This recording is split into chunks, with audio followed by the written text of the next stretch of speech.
It's Wednesday, May 28th, 2025. Breaking news. Tonight. Please, please, please. Thank you, guys. Take your seats.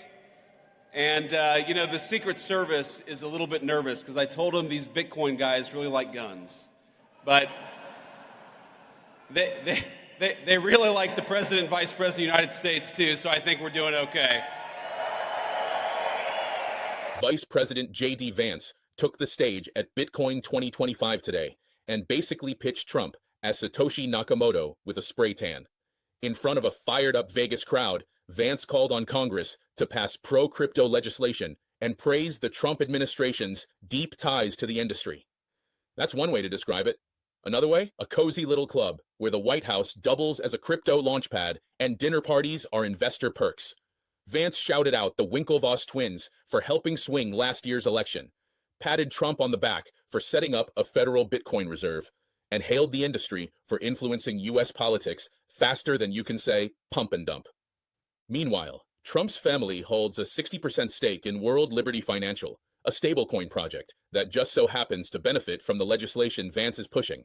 And last week, Trump threw a VIP dinner at his Virginia golf club for his top Trump coin holders, because nothing says public servant like rewarding meme coin whales with ribeye and tax loopholes. The crypto crowd cheered, but even some die-hard hodlers are side-eyeing the whole thing. Is this policy or pay to play with better branding? I'm Max Volts, and this is CryptoWars, where the swamp runs on blockchains, and every family dinner might be a liquidity event. And speaking of national Bitcoin reserves, guess who's getting in the game now? Pakistan. Yeah, the country better known for cricket and IMF bailouts just stood up at Bitcoin 2025 and said, "We want in." Bilal bin Saqib, fresh off his appointment as Pakistan's special assistant on blockchain, told the Vegas crowd that his country is building a government-led strategic Bitcoin reserve, and this time, they promise not to dump it for fiat crumbs. "This wallet is not for hype," bin Saqib said. "We will never, ever sell." Which is cute, until the next power outage or currency collapse forces them to rug their own treasury. No word yet on how many sats Pakistan is stacking, or whether they're buying, mining, or borrowing it from the World Liberty Ponzi Fund. What we do know is they're planning to throw 2,000 megawatts into Bitcoin mining and AI data centers, tokenize illiquid assets, and use blockchain to make their government more efficient. Bold talk from a place where electricity sometimes shows up like a guest star. And here's the twist. This whole thing, inspired by Donald Trump. Yes, the same Trump who just pardoned Ross Ulbricht and had 60% ownership in a stablecoin. Bin Saqib even thanked the US for leading the way. Somewhere, Bukele is throwing shade in Spanish. So now we've got a growing list of nation-states hoarding Bitcoin like it's the new gold standard. El Salvador, the US, sort of. China, ironically. And now Pakistan. It's not a question of if, it's how many governments will get in before the halving makes it too expensive to fake conviction. And while Pakistan joins the Bitcoin club with a thank you note to Trump, El Salvador is doubling down, flipping the bird to the IMF with laser eyes still blazing. The International Monetary Fund is once again wagging its fiat finger, telling President Bukele to stop stacking sats and get out of the Bitcoin business. Specifically, the IMF wants El Salvador to freeze its BTC holdings and bail out of the government-run Chivo wallet by the end of July.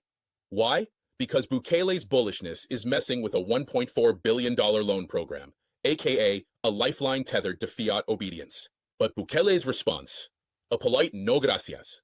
His administration added another 8 Bitcoin this week alone, bringing the national stash to 6,190 BTC, worth over $674 million, with unrealized gains north of $200 million.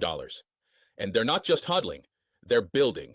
Bukele's team is working on legislation to attract international capital, developing the world's first strategic Bitcoin reserve, and actively reshaping El Salvador's financial DNA with BTC in its nucleus. Stacey Herbert of the National Bitcoin Office called it laying the foundation for an economic miracle.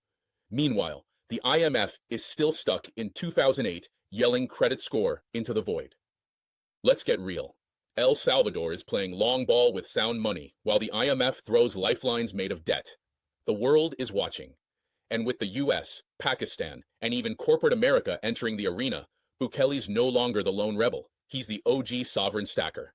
In other crypto news, GameStop just bought the dip, and then face-planted right into another one. The OG meme stock announced it's now a Bitcoin maxi, dropping over $500 million to scoop up 4,710 BTC at around $108,000 a pop.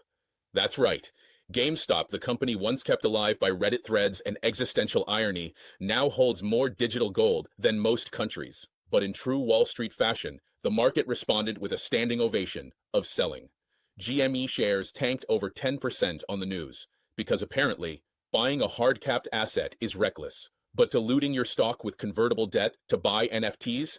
Totally fine. This move comes after GameStop's board unanimously approved Bitcoin as a treasury reserve asset back in March. Since then, they've sold $1.3 billion worth of convertible notes to fund this BTC war chest. In other words, they printed meme equity to buy real money. That's either genius or madness, so probably both. And they're not alone. Trump media just announced plans to raise $2.5 billion for their own Bitcoin hoard.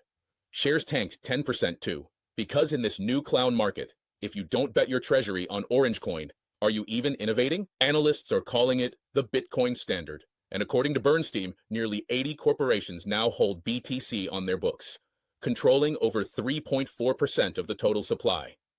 That's about 720,000 coins, up from just 270,000 at the end of 2023. Some now project Bitcoin hitting 200K by year's end. Welcome to the new corporate playbook. Issue debt, buy Bitcoin, pray for hyper-Bitcoinization. And finally tonight, two crypto bros decided they didn't need a bear market to lose their minds. Enter William Duplessis and John Waltz, a couple of blockchain ballers who allegedly turned their SoHo townhouse into the worst Airbnb in Manhattan history. Their guest, an Italian crypto millionaire who ended up being tased, waterboarded, and chased with a chainsaw, all for his Bitcoin password. That's right, these guys went full GTA trying to unlock a hardware wallet. Duplessis, who owed more in rent than a Miami condo complex, was still making the club rounds in pajamas, dropping $100K on champagne, and claiming to work for the CIA. Classic crypto energy. Zero liquidity, infinite delusion. Weltz, meanwhile, played the quiet one, the kind who helps you with your coat before duct taping you to a chair. The hostage escaped barefoot because apparently even the shoes weren't safe. So the next time someone tells you Bitcoin fixes everything, remind them it doesn't fix stupid, violent, or whatever the hell this was. That's it for tonight's tour through the upside-down world of crypto power, politics, and pure madness. We don't run ads, we don't pump coins, and we sure as hell don't do sponsored by chainsaws. We're a grassroots signal in a world of digital static.